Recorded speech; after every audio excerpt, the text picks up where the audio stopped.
A burst pipe? A dead water heater? The AC calling it quits? Who do you call? HomeServe is an easy way to handle unexpected home repairs, with plans covering stuff basic homeowners insurance usually won't. Instead of scrambling for a contractor, you make one call to get the repair process started.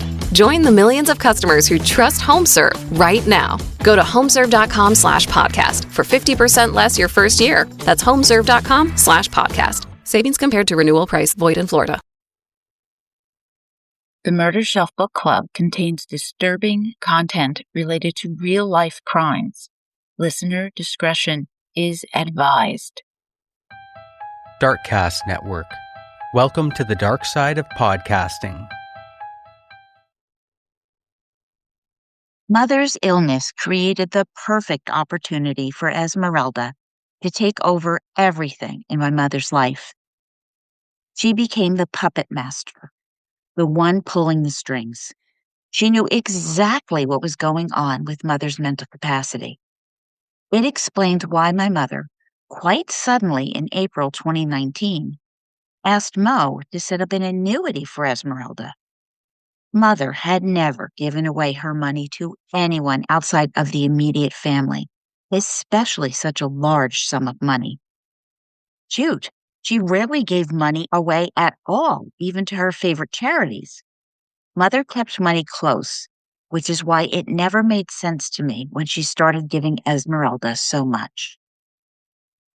From The Caregiver's Game by Charles E. Wallace, Jr.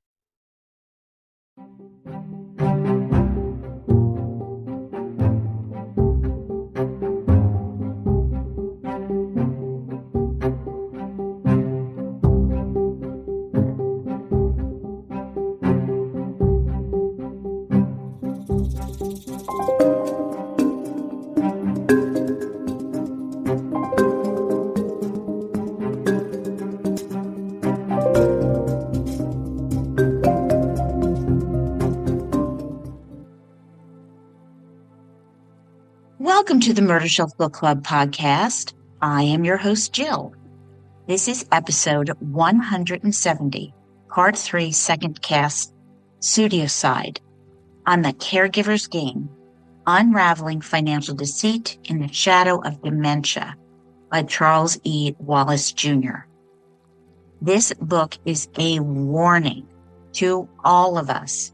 This could be our parents' story, a grandparent's story, or even our story.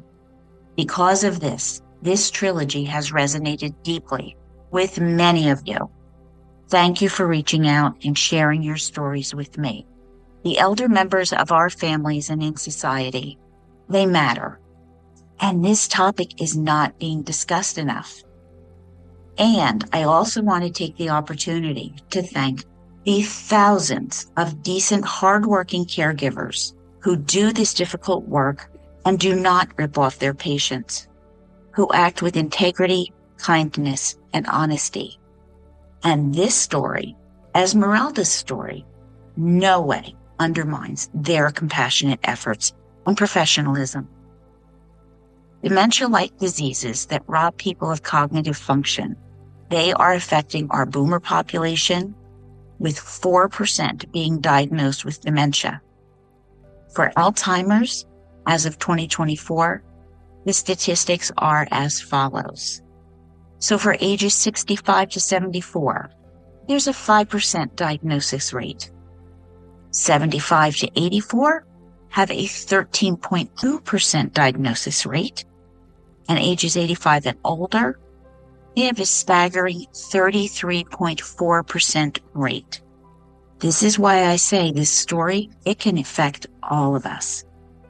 The new number of dementia cases in the United States is expected to double over the next 4 decades, from 514,000 in 2020 to approximately 1 million by 2060. Families face difficult choices when their loved ones are afflicted with these diseases, and unfortunately, there are unscrupulous individuals poised to prey on their vulnerabilities and inflict elder abuse, often when patients are unable to ask for help or even comprehend what is happening. We need to know what to do and what to look out for. and this book is written as a warning, telling the story of Joell Fleming, Charles Wallace's mother, who had her life's legacy stolen. It moved me deeply, and I wanted to highlight these issues to raise awareness. Not all caregivers are altruistic, not all lawyers or CPAs are altruistic, and it is crucial to recognize that these crimes often go unnoticed until it is too late. In part 2, we left Chip deep into his personal investigation, uncovering a document and e-paper trail, trying to connect the dots to reveal the depth of the betrayal that Esmeralda Gomez inflicted on Joell Fleming. Unauthorized use of her credit cards, extravagant cash payments, spending sprees, unauthorized dining in restaurants, high living, consuming Joell's money to elevate her economic status. Chip worked on constructing a timeline of his mother's life after Esmeralda entered it in 2018. He had now filled it in through the early months of 2023. Chip was focused on recovering receipts to prove that Esmeralda had committed financial elder abuse, effectively blocking his, Wendy, and Eric's inheriting Joell's estate, as she had always wanted. This endeavor consumed all of Chip's free time, and the probate court, it was severely backlogged, and their trial to sort this out was scheduled to begin in June 2023. But he was okay with this delay because his goal was to gather as much evidence as possible and present it during mediation to avoid setting foot in a courthouse. Chip would consider going to trial only as a last resort, as this would cost at least $500,000. He was determined that Esmeralda's estate should never receive a penny of his mother's money. Mitch, Chip's attorney, had received discovery from Larry, the CPA, an executor of Joell's will, but not from Mo, Joell's fiduciary, and Curly, her attorney. And they were trying to move the annuity fund question from federal court to probate court, where everything would be resolved at once. While Chip was busy digging, reading, deciphering, emailing, and organizing, he was also working a full-time job at a large U.S. bank. A recent shift in his role gave him greater access to the branded credit card that Joell had used. Through Joell's old cell phone, Chip discovered that there had been some declined transactions on her card during the 3 years that Esmeralda had access to it. The truth was, there were not nearly enough declined transactions for an affluent client like Joell with an established spending history with a credit limit exceeding $35,000. And such declines, they only occurred if the purchases were deemed suspicious. And Chip was also dealing with missing data that began in 2018 when Joell stopped using the folders that organized her transactions. After Esmeralda appeared on the scene, some of Joell's emails had been deleted. Chip believed that these emails were removed to conceal the declined transactions. With his newfound access, because of the cell phone, he was able to quickly review a report of declines from 2013 to 2022, which left him stunned. For 10 years, a whole decade, Joell Fleming's accounts were absent of any declines. However, after Esmeralda became involved, the declines surged dramatically, occurring 20 times a year. This coincided with significant increases in spending at Target and Marshall's, an alarming change for Joell, a woman over 70 who did not drive and had dementia. And recall that Joell only shopped at high-end stores and boutiques. Yet, the banks had processed these new Target and Marshall's transactions completely unaware of her compromised cognitive state. Now, this raised important questions. Why had these cards been left open? And how was this situation allowed to persist for years? And further investigation of this matter needed to tread cautiously to avoid raising any alarms, as mixing Chip's professional and personal inquiries could potentially cause problems. He was trying to prove that his mother had been victimized, but not everyone might see his activities that way. In a conversation with a contact in the fraud unit, he learned that while shopping patterns are monitored, age is not included in the algorithm to avoid discrimination. And I get that. But this raises the question, how do they track elder abuse at all if age isn't a factor? And furthermore, shouldn't the number of declined transactions have been a red flag? Chip discovered that even though customers can view both their credit cards on a company website, each card is monitored separately within the system. If a user is declined on one card due to location or activity, the second card is not automatically flagged and can be used for the transaction. So, lesson learned for all of us. Banks have challenges within their monitoring algorithms. It is important to remember this, especially if your elderly loved ones have multiple credit cards and are starting to experience memory issues. I have to conclude that financial institutions just aren't prioritizing asset and account protection for their elderly customers.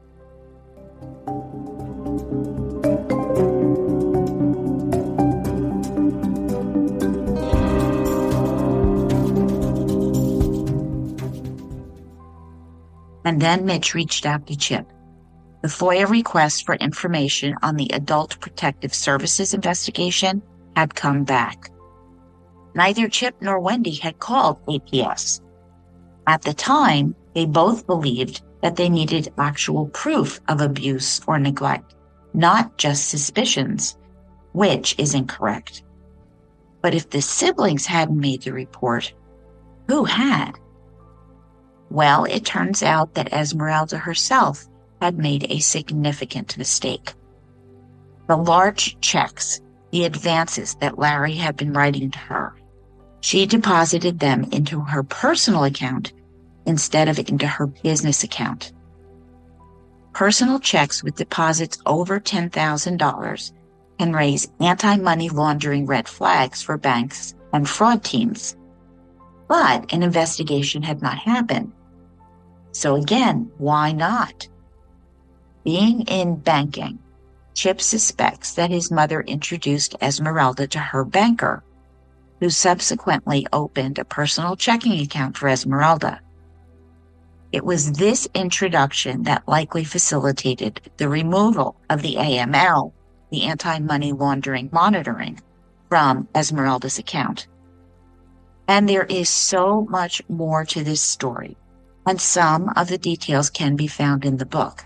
But it is important for me to note that Chip agreed to not disclose specifics on these discussions, which had led to the APS report. Well, the case was eventually closed when Joell supposedly provided a handwritten letter stating that Esmeralda was her leading caregiver and she was responsible for her financial dealings. However, once again, this letter contained numerous grammatical and punctuation errors, indicating it was definitely not written by Joell, then suffering from moderate dementia. In fact, the letter sounded so professional that he doubted Esmeralda was the actual author either. But nevertheless, this letter was accepted as evidence that Joell Fleming was in control of her faculties when in reality she was seriously cognitively challenged. And this letter had been included in the discovery that was finally sent over by Larry. So to summarize, 4 banks were involved in this fandango, and only 2 of them reported banking activity to APS. After reviewing a number of emails, it became clear that in 2019, Carly was researching, air quotes, for Joell in order to prevent her children from sending her to a nursing home. Well, again, why? None of her children wanted to do this. In fact, a year earlier in 2018, Chip had taken their mother to visit an assisted living facility where a longtime friend of hers lived. And Joell had been genuinely interested and even put down a deposit. However, on returning to her Athena condo, she decided that she did not want to downsize. And after that, the topic was never brought up again, either by Chip nor Wendy. So who was pushing this narrative? Well, we know the answer. Esmeralda, that's who. Another email thread was found with Curly asking for clarification on, quote, whether a gift for a caregiver is appropriate, end quote, as he was in the process of drawing up a new will for Joell. At this time, Larry, the CPA, and Curly had received a letter from a neurologist confirming that Joell had moderate dementia. This letter arrived 6 weeks after the flood, when Esmeralda had moved Joell into the Turtle Creek apartment. So all involved were well aware that Joell was not competent and was in a very vulnerable state. Mo, Larry, Curly, they understood the situation. Curly also consulted elder law attorneys for guidance regarding Joell. Attorneys advised that a doctor should confirm Joell's decision-making capacity, preferably on a tight timeline. They also suggested checking on whether the caregiver came through an agency. If so, it would be essential to review her contract to determine whether such gifts were prohibited. They also recommended doing a background check on the caregiver. This was not done. While Mo's response to the situation was not documented, a follow-up letter from a general practitioner stated that Joell was competent. Well, the problem is that this assessment was not done by a neurologist, rendering this medical opinion effectively void. Furthermore, the letter was typed in all capital letters and misspelled Joell's name in the same manner as Esmeralda's daughters had, further fueling the conspiracy theories that Chip had spinning in his head. So, just to recap a minute, there's a lot there. So, Attorney Curly felt compelled to look into the expensive gift giving and the possibility of elder abuse. He knew. He consulted with other elder law professionals, but he still drafted and executed the new will. And to cover his bases, in addition to the primary care doctor's letter, which is pretty much useless, Larry, the CPA, also drafted a letter saying that he had known Joell for 25 years and had managed her tax and financial matters. And in the last year, he had assisted her in writing checks to pay her bills, visiting every 2 weeks. He reviewed her bills to ensure that she understood what she was paying and how much, and then he would write and sign her checks. He firmly believed that Joell Fleming was competent, and yet he was doing all of that for her. And in the 25 years that Larry had known Joell, had Joell Fleming ever given a large amount of money to anyone other than her immediate family? Larry knew she had not. What motivated these changes now? And whose idea was it to include the no contest clause in the new will? I have to conclude that it is possible, given the circumstantial evidence, that Curly is concerned about the possibility of the family contesting the will because he knows all of this is wrong. But nothing changes the fact that none of those who were there to aid and assist Joell Fleming actually had her best interests at heart. I felt so bad for Joell, for Chip, for Wendy, for Eric reading this. Disgusted and angry, Chip continued to check Joell's email, keeping an eye out for any incoming messages. he now saw a notification from Wells Fargo regarding her brokerage account. A transaction for Sam's Club annual renewal had been declined, and this was in May 2023. The last time that the Sam's card had been used was for a $1,000 spending spree at 2 locations just a week before Joell's death on March 8, 2022, 14 months earlier. Previously, Joell's membership had been inactive for years, and the account in question belonged to Esmeralda. But wasn't she dead? Chip contacted Sam's Club to trace the origin of this transaction, but discovered that the accounts were linked by cell phones rather than credit cards, so he couldn't get any new information. But he vowed to keep monitoring the situation. Who knew what else might arise, given how deeply Esmeralda had entangled herself in Joell's finances.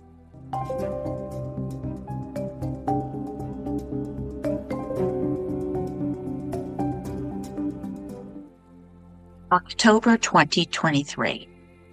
Would this probate case ever make progress? A snail moved faster than the courts. Discovery documents were slowly trickling in from Mo. Larry was busy filing taxes on the estate, which required him to be appointed the temporary administrator. After his antics working with Esmeralda, this would give me pause. It also meant he had to obtain a bond for the value of the estate, resulting in ongoing charges until a settlement was reached. The efforts to prevent Esmeralda's estate from accessing Joell's money were costing Chip, Wendy, and Eric a fortune. By the time this was resolved, it looked like Joell's estate would be depleted by litigation fees. So much suspected, so many loose ends. For months, Chip's attorney sought access to Esmeralda's emails, providing her probate attorney, Abby Thomas, search words to narrow the focus. When this would happen was anyone's guess. Frustrated, Chip felt like he was missing something important. So he decided to revisit Sue, the Akashic Records reader, no matter how unconventional it seemed. But unfortunately, he couldn't reach her. Instead, Chip ended up speaking with Marlena in Nevada, who had experienced elder abuse involving her parents, with a caregiver stealing medical supplies. He jokingly mentioned to Marlena that he had consulted a witch, to which Marlena replied that she had seen one on and off for a few years. It had helped her to understand her mother better after her passing. And curious, Chip wondered if this second witch could help him as well, so he scheduled an appointment. This reader was more formal and provided a complete transcript of her insights. As before, Chip withheld as much information as possible and focused on listening. He was told his suspicions that Esmeralda were alive were likely correct. Interesting, nobody else in Chip's life thought that this was true. He was told that Esmeralda's crew had paid for someone who was already ill to switch identities with Esmeralda, and they had hired someone from the north to pretend to be her. Quote, "She's part of a group, what you might call a syndicate. That's why she spends so much money on groceries. She was feeding 5 families," end quote. Chip nearly fell over. He hadn't even hinted at the expensive grocery bill. She advised him to continue his research, as they'd get lazy, and by the end of the year, he'd find something. Quote, "They are selling on sites that don't record transactions. They ditched the U-Haul in January in that town south of your city to throw you off," unquote. And once again, he was amazed at her accuracy. The 460 miles? They were relocating his mother's property to various locations east of town where Esmeralda was now living. Chip thanked her for her efforts, and then he went to his computer. Pulling up the website for the Denton County death certificates, he reviewed Esmeralda's death record. She had passed away in a hospital an hour away from where she lived. Well, when had she gone to the hospital? Had she been transported there by ambulance? Had she really been in ICU? To make a FOIA request for 911 records, he called and he was directed to a link with the necessary information, which he learned would take about 10 days to obtain. Next, he wondered whether the medical examiner had performed an autopsy. The second witch had claimed that one was not conducted. Well, he inquired about the circumstances under which an autopsy is performed and learned that if a patient dies within 48 hours of being admitted, an autopsy is typically carried out. And Chip discovered that the county website listed anyone who had undergone an autopsy. Grateful for the information, he began searching for Esmeralda's name. However, he had no luck, even after trying various spellings. It seemed that she had been in the hospital for more than 3 days. When he submitted a FOIA request for autopsy records, he went through several rounds, refining and revising the search parameters, but ultimately no records were found, and he was just crushed. December 2023, Chip found himself still online, but he wasn't Christmas shopping. He was snooping around the Nextdoor app under an alias. Mr. Conspiracy Theory didn't want to tip anyone off, and I get that he's keeping this below the radar. While browsing, he searched through Esmeralda's neighborhood, and she popped up. Under her profile photo was a message, quote, "Please everyone pray for me. I need many prayer to pull me out of this coma I'm in. My name is Esmeralda Gomez. Please, I need many prayers. June 20th, 2022, unquote." Well, wait, a coma patient is posting a request for prayers for her recovery. Well, we know that's impossible. And this had led to a lot of confusion among other commenters. Well, a few months later, Esmeralda's daughter Holly clarified. She appreciated the prayers, but her mother had passed away. She had in fact written the post, and now she was left alone and grieving. Well, Chip felt that the post was theatrical and insincere, and as he scrolled through her posts, which appeared roughly once a month, he stumbled onto something significant.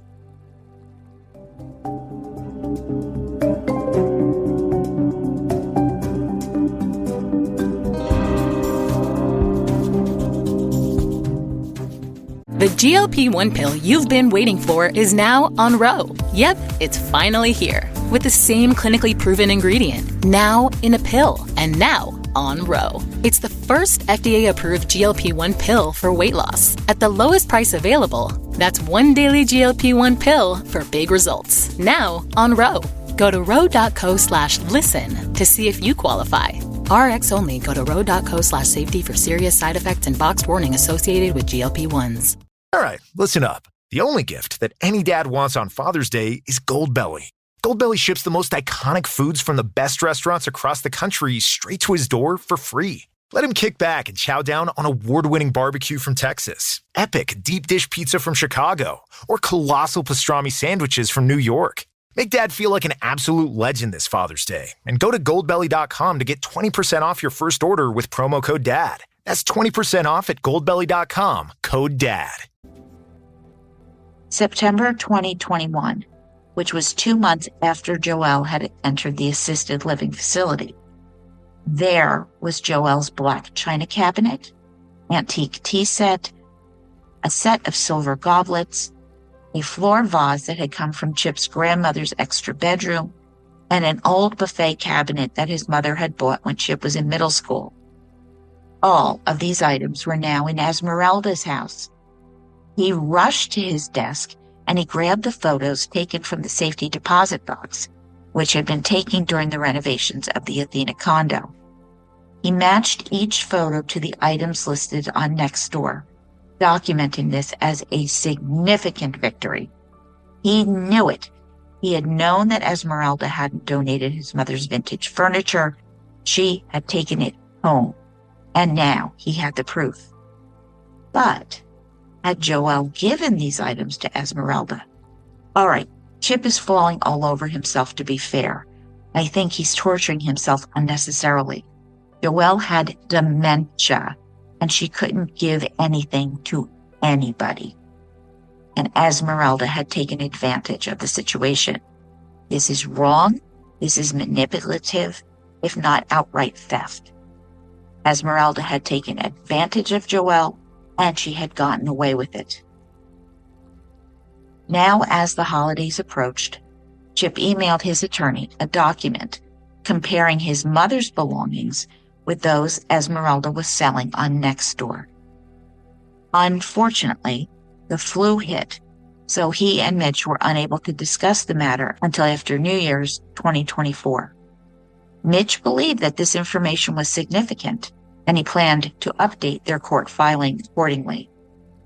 And Mitch wanted to know how much jewelry had gone missing, and Chip replied it was approximately $85,000 worth, and this included a $35,000 watch, which was listed in Joell's homeowner's insurance policy on the Athena condo.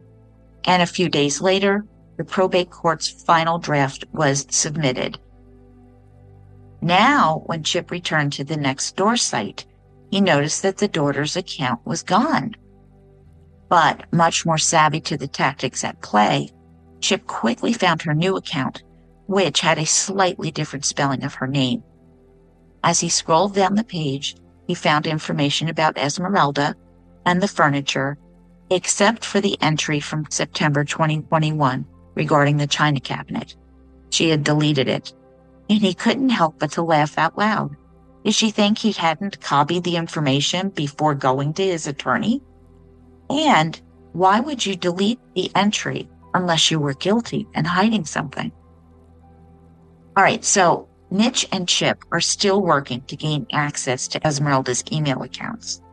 The family denied knowing her password, which Chip thought was nonsense. But now Abby Thomas suggested a compromise.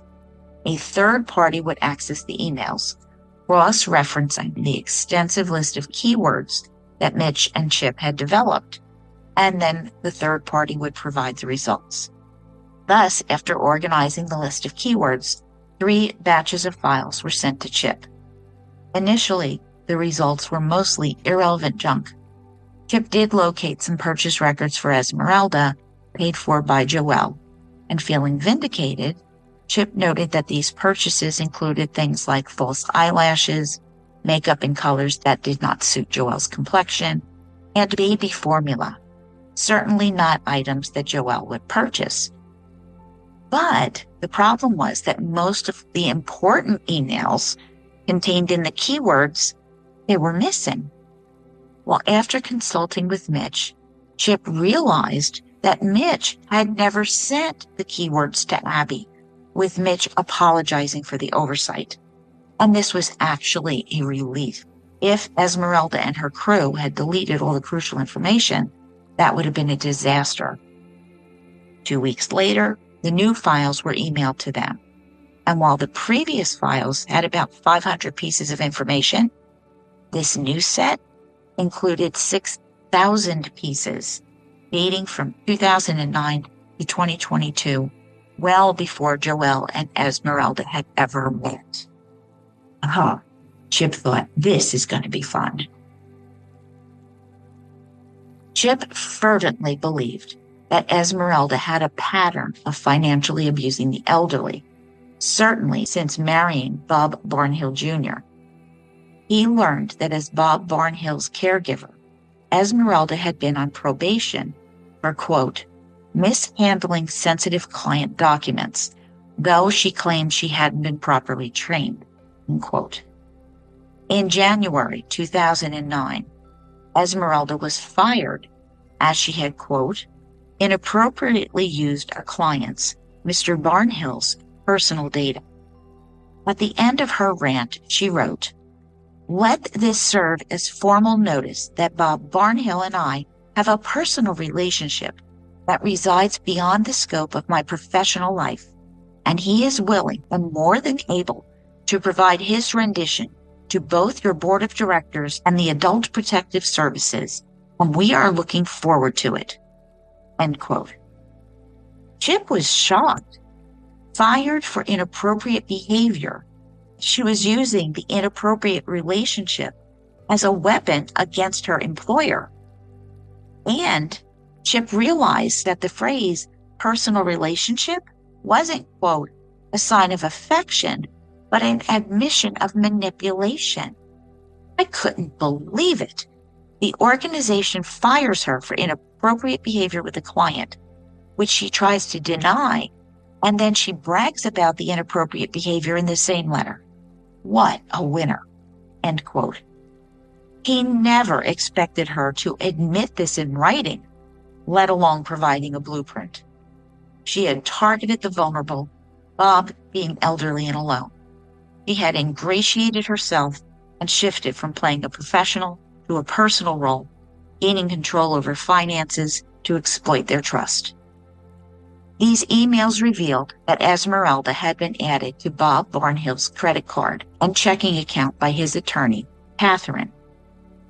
Esmeralda was appointed as the power of attorney just 2 months before she was fired for inappropriate behavior.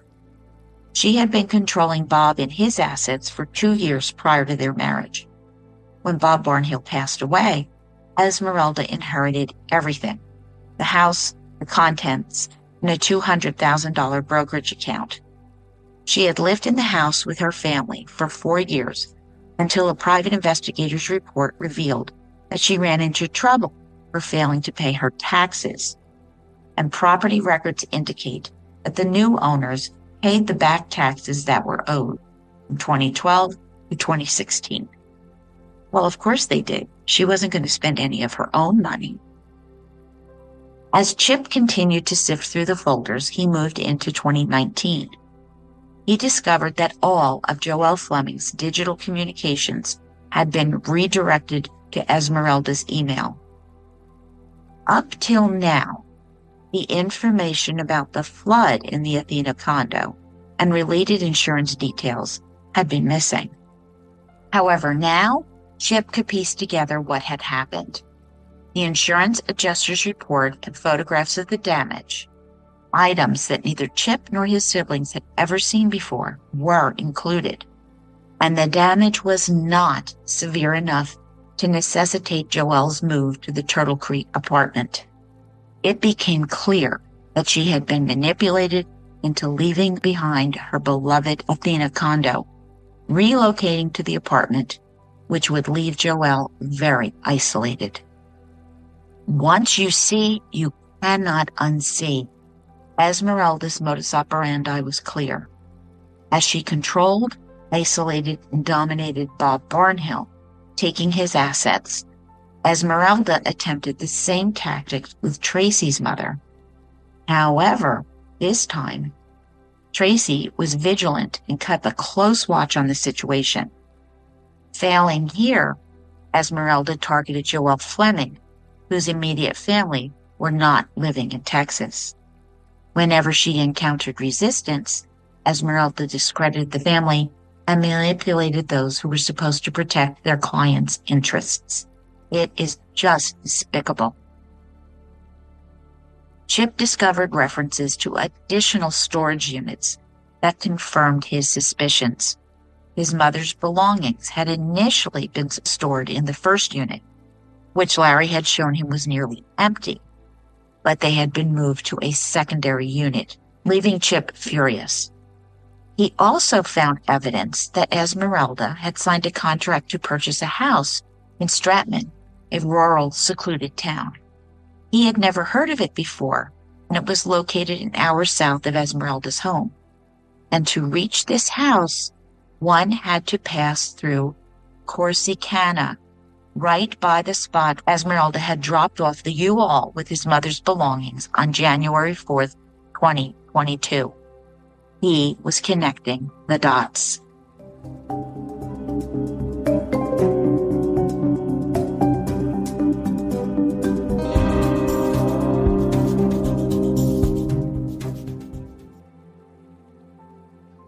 Chip looked up the house in Stratman and found that Catherine, Bob Barnhill's attorney, still owned it. The sale had been nullified with Esmeralda's death. Still, he wondered if some of his mother's belongings had been moved to this house before the purchase was finalized. And he swore after the probate court was over, he would email Catherine. He discovered another email sent on June 15th, 2022, just a week before Esmeralda's death, addressed to her daughter Holly. The email included an attachment, Joell's will. Why would Esmeralda send Joell's will to her daughter?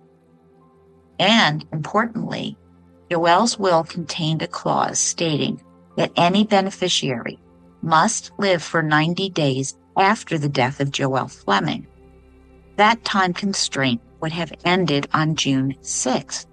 Why was this communication needed? What was the point? Well, I will tell you. Chip believes that on June 15th, Esmeralda discovered that the family had successfully contested the annuity payout. The insurance company intended to submit the contract to court through the interpleader process. Exactly when this decision would be made was uncertain. And this created a problem for Esmeralda. The annuity had been outside of probate, and she had expected to receive the $250,000. With this payout now blocked, she began to wonder what information had been given to the insurance company and on what basis they were disputing the annuity. What evidence did they have? Were they going to the police to report her? And she emails the will to her daughter. Just 7 days later, Esmeralda is reported dead from the anoxic brain injury. On July 22nd, 2022, there was another email regarding wills. This time, both Joell and Esmeralda's, with Joell's death certificate attached. This email was sent to an unknown Gmail account.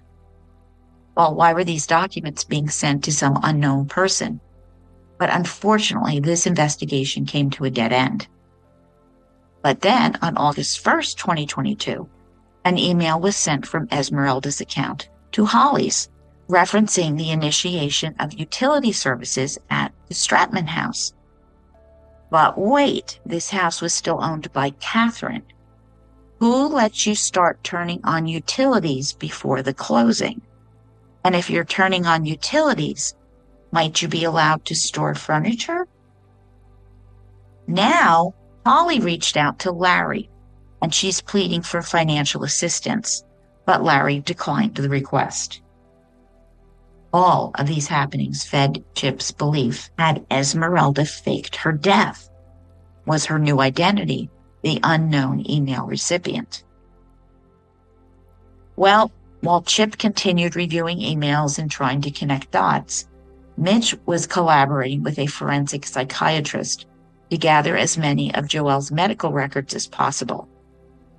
They did not want some unknown medical visit popping up that contradicted the information that they had gathered. Earlier in the year, Dr. Loudon was hired to assess the documentation of Joell Fleming's mental state. A highly regarded professional, Dr. Loudon was known in the legal community for being competent and fair evaluator of mental health-related issues. And now Dr. Loudon was preparing a report, and unless there were any delays, the probate court was rescheduled for September 2024, barring any continuances. Part of Chip really wanted to go to trial so his attorney could question Larry about his role in this whole thing, holding him accountable for failing to protect Joell from the vultures surrounding her. Larry had not questioned anything, including the assessment that Joell was in her right mind and capable of executing a new will. And Chip's question for Larry nearly filled an entire chapter. They were devastating, and they brought tears to my eyes.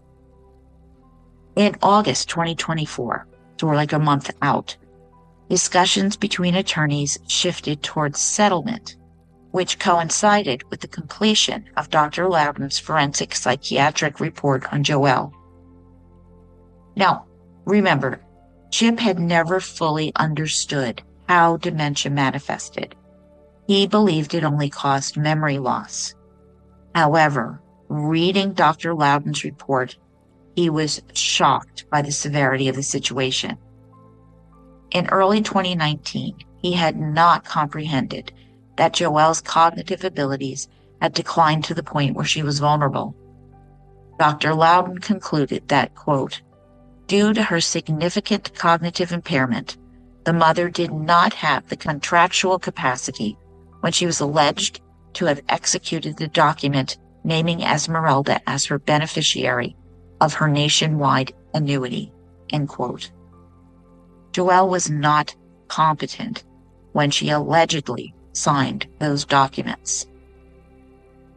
As of January 24, 2020, Dr. Loudon noted that Joell's cognition continued to worsen, quote, and she would not have had the testamentary capacity to execute a last will.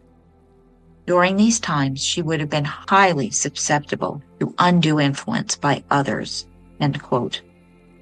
Further, Mrs. Fleming's symptoms had begun 9 years prior to her death, given her self-reported memory issues in 2013. To Chip, his mother's behavior had seemed normal for an aging woman. She likely had been hiding her cognitive deficits fairly well until her husband Dan moved out in 2017 to live with his children as he dealt with his own dementia. Once alone, Joell's cognitive challenges began to be revealed. As her impairment became more evident, she struggled with managing her finances, performing basic daily activities, and taking care of herself.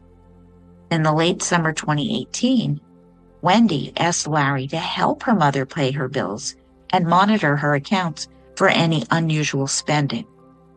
Unfortunately, this plan failed, and Larry did not fulfill this function.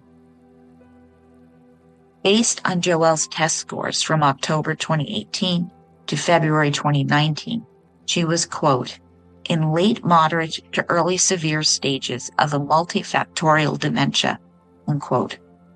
Another part of the report addressed a letter from her general practitioner, written in all capitals and incorrectly spelling Joell's name. The letter stated that Joell was of sound mind. However, Dr. Loudon noted that the doctor had not conducted any objective cognitive testing, as he lacked the capacity for neurological assessments. 2 neurological visits clearly indicated a decline in Joell's cognition by July 2019. There was no way she could execute a new will. And those looking to care for Joell had used the letter from the general practitioner to revoke the medical power of attorney held by Chip and Wendy. Wendy had subsequently sought a letter of competency to demonstrate that her mother was incapable of making decisions, but her request was ignored by these corrupt individuals. Joell Fleming had always been secretive all her life, particularly regarding her aging. In October 2018, when Chip accompanied her to a doctor's appointment, he had asked to be informed about the results, but had received nothing. And once the medical power of attorney was revoked, he was no longer legally able to obtain any information. So what did this mean for their case? So in late August, Mitch presented a report to Abby Thomas, after which she decided to enlist her own expert witness. Consequently, the probate hearing was postponed until mid-October. Chip was still reluctant to go to court, but they all understood that if a settlement wasn't feasible, they needed to be prepared for a trial. But a settlement was finally reached. Chip, Wendy, and Eric agreed to allow Esmeralda's family to receive the $250,000 annuity fund. But the $300,000 inheritance was revoked. Although They fervently believed that the second will was fraudulent, that when enacted, Joell was not competent to make decisions. They realized that the attorney fees for a trial would significantly diminish any potential outcome, rendering it pointless. At least some of their mother's final wishes would be enacted. Paraphrasing now, Chip had begun to fear that this case would never end and that his daughter would inherit these complications after his death. This battle had lasted 3 years and a few months, with a considerable delay resulting from the audit of the temporary administrator's activities. That's Larry. He had been ordered to correct his sloppy reporting and mistakes. And the court had finally approved this paperwork on September 24th, 2025, only 9 months ago from the time of this recording. With the paperwork signed, the money from his mother's estate could finally be distributed to her family. By now, Esmeralda's heirs had already received their annuity funds, and it was a bitter pill to swallow, knowing that their windfall was secured while Chip, Wendy, and Eric were waiting for a final, honest accounting. The case was closed after costing Joell Fleming's family a fortune in legal fees, as well as significant emotional pain and stress. They should never have had to fight for what was rightfully theirs, which had been stolen by an unscrupulous woman. In the end, it felt like a hollow victory.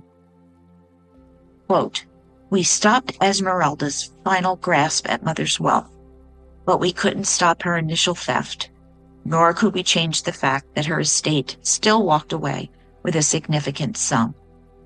We managed to expose some of the deceit, professional incompetence, and the shocking lack of accountability in the systems meant to protect the vulnerable. We proved that my mother was a victim of undue influence." End quote. But Chip still had questions.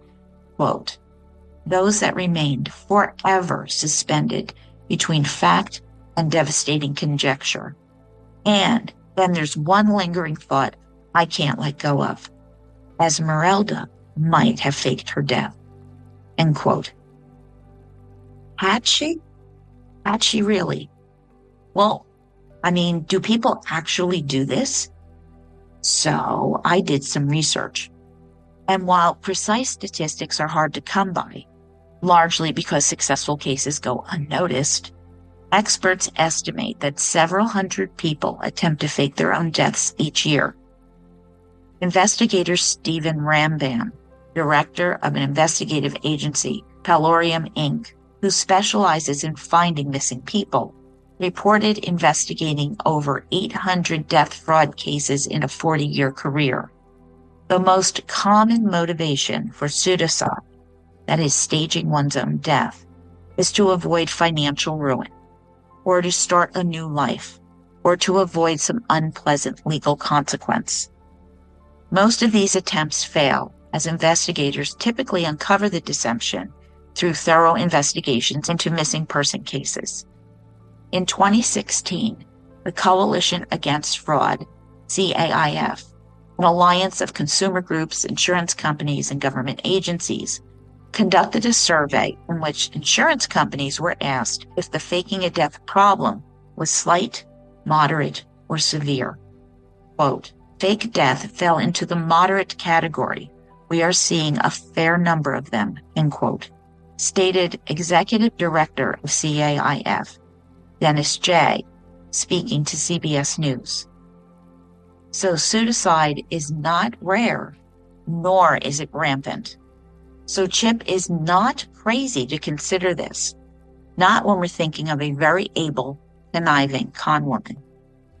Now, this is quite the accusation, and Mitch believes that Chip is a conspiracy theorist.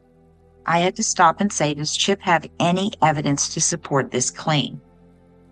All right, so let's review this. The timing was remarkable.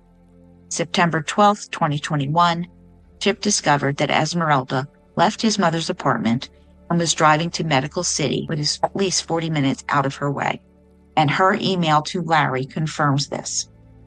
There was a hospital 10 minutes away, but maybe her favorite doctor was at Medical City. We just don't know. In November 2021, 8 months before the closing date, Esmeralda begins moving her belongings into the Stratman house, which was under contract. She was purchasing it from Catherine, who was also the attorney for Esmeralda's late husband. Moving items into a house under contract before the closing is quite unusual, even if it is not a stranger-to-stranger sale. Esmeralda and Catherine had maintained a professional relationship.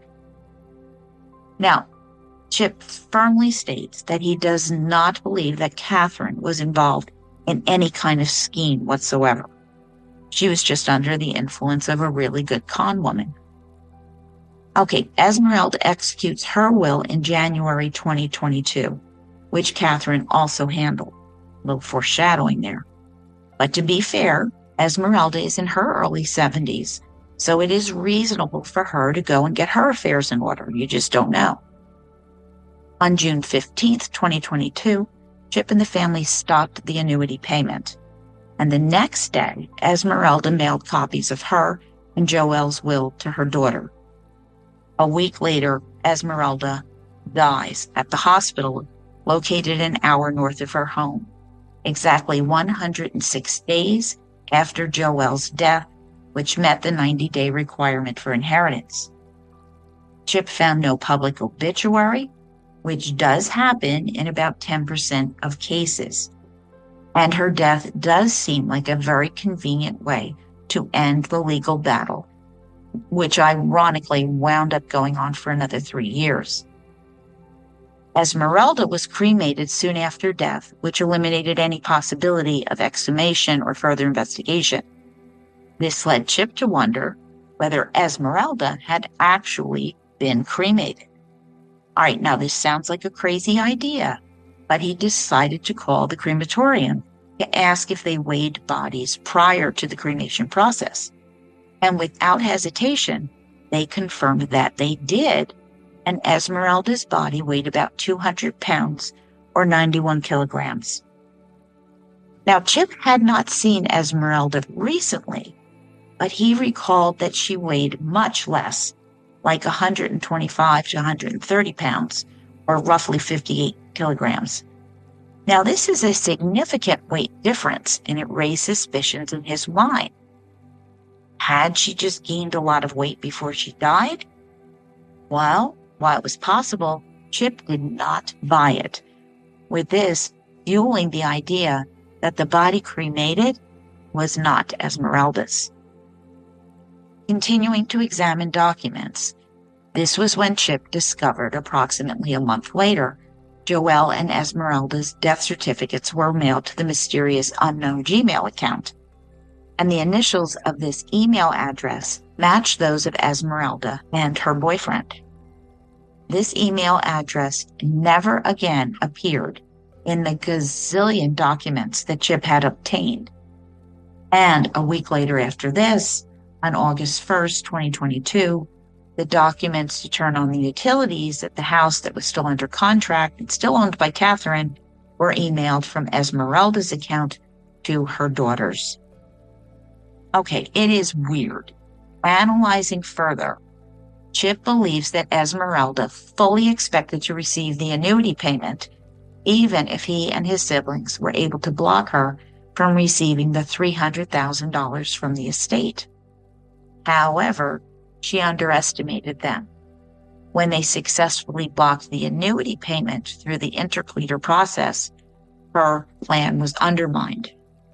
Now, her relationship with Joell would come under close scrutiny. If fraud could be proven, she might face criminal charges. And avoiding jail is one motivation for people to commit pseudocide. Being dead resolved many issues. Any uncovered crimes became irrelevant. At the beginning, Chip had not yet discovered that Esmeralda was selling his mother's belongings online. He was unaware that she had been using Joell's credit cards for her personal shopping sprees. That realization would come later. However, Esmeralda knew what she had done. If an investigation were to be opened, she would be exposed. Furthermore, her so-called death would solve the annuity problem. Her daughter was listed as the contingent beneficiary. But that is not how it works, however. Quote, if the beneficiary dies after the owner dies and the payout hasn't occurred, the money goes into the beneficiary's estate. In this case, the payout wouldn't have transferred to the daughter, but to Esmeralda's estate, making it subject to probate. Such irony. End quote. Chip believes that Esmeralda is living high on the hog on his mother's money with her daughters after her will went through the probate process. Now, this is a theory, and it's possible. But how did she fake her death? I mean, this isn't some TV thriller show. She died in a hospital. Fact. Procedures are triggered in such cases.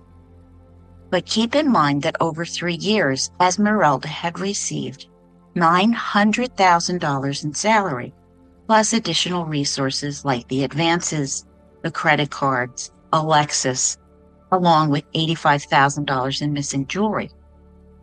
Chip theorizes that Esmeralda found someone of similar age and features who was already sick. Given her caregiver background, this wouldn't have been that difficult. If this person had coronary artery disease, the switch would have been made even easier. Esmeralda and her daughters had paid the family to go along with the identity change, and the cause of death was recorded as coronary artery disease with anoxic brain injury. Now, Chip admits that this sounds crazy, like it's from a Lifetime movie, but her death feels suspicious. He believes she's still alive. And now I have to ask, what do you think, murder bookies? Is Esmeralda dead or alive? Reach out to me on X, Facebook, LinkedIn, YouTube, or you can always email me at jill@murdershelfbookclub.com.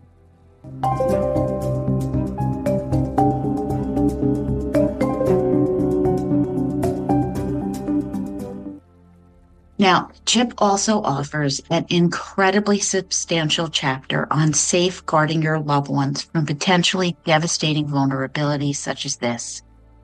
His advice is practical and effective, and I wholeheartedly encourage you to explore The Caregiver's Game, Unraveling Financial Deceit in the Shadows of Dementia.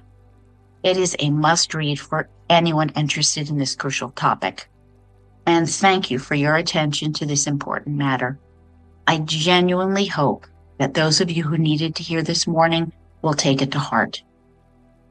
And while it might seem unconventional to discuss true crime books in this context, the underlying issues are evident, even when there are no arrests or prosecutions. It's essential to recognize that institutions we trust to protect our assets may not always act in our best interests. And I urge everyone to have those challenging, uncomfortable conversations about long-term care options before conditions like dementia or Alzheimer's arise. Take this proactive step because it can truly make a difference and prevent future heartache. Now, my interview with Charles Chip Wallace is happening. You will get to hear the man behind the story, an unapologetic conspiracy theorist who kept digging, kept researching to prove that his suspicions were facts. And we had a great conversation, one that illuminated a lot of what he's learned since the book was published in November 2025. And now I will announce our next book, the meticulously researched true crime book, Killer in the House, 10 Days of Terror in a Pennsylvania Suburb, by Catherine Canavan. This is the story of the murder of 6 people living in a Philadelphia suburb not far from where I reside, but this is back in 1976. It is a tale that many remember vividly whenever the case arises in conversation. They will remember the date, who is involved in every detail surrounding the events. I think that for most of us, coming home is usually associated with normalcy, if not warmth and security. However, when Jack and Peggy Apt and their children and friend returned home, they had no idea that they were facing an immediate grave danger. Our author, Catherine Canavan, was a young news reporter in 1976, and her unique perspective on the crime and the investigation adds depth to the story, which spans 50 years. And she ensures that readers understand who the victims were, what they were like, and the dynamic that was abruptly ended. I think this is an amazing book, and the first episode on Killer in the House, 10 Days of Terror in a Pennsylvania Suburb, will be out soon. Thank you for listening. I truly appreciate you joining me on this journey. I am foreseeing a summer of reading, recording, and producing the best trilogies on the best true crime books for you to enjoy. And if you do, please share my podcast with friends and family and leave a positive 5-star review.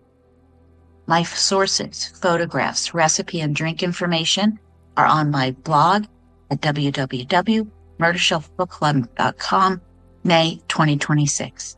And you can join my Patreon for $2 a month, or $4 a month if you love me, and help me choose the next book that I will feature. And I'll be back to doing my serial killer case studies. Okay, the next episode will be out shortly. I see you as you hear me.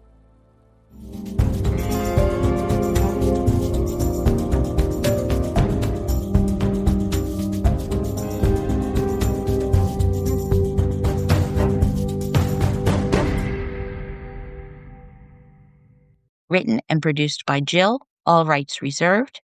Music, The Pewter Elephant by Blue Dot Sessions.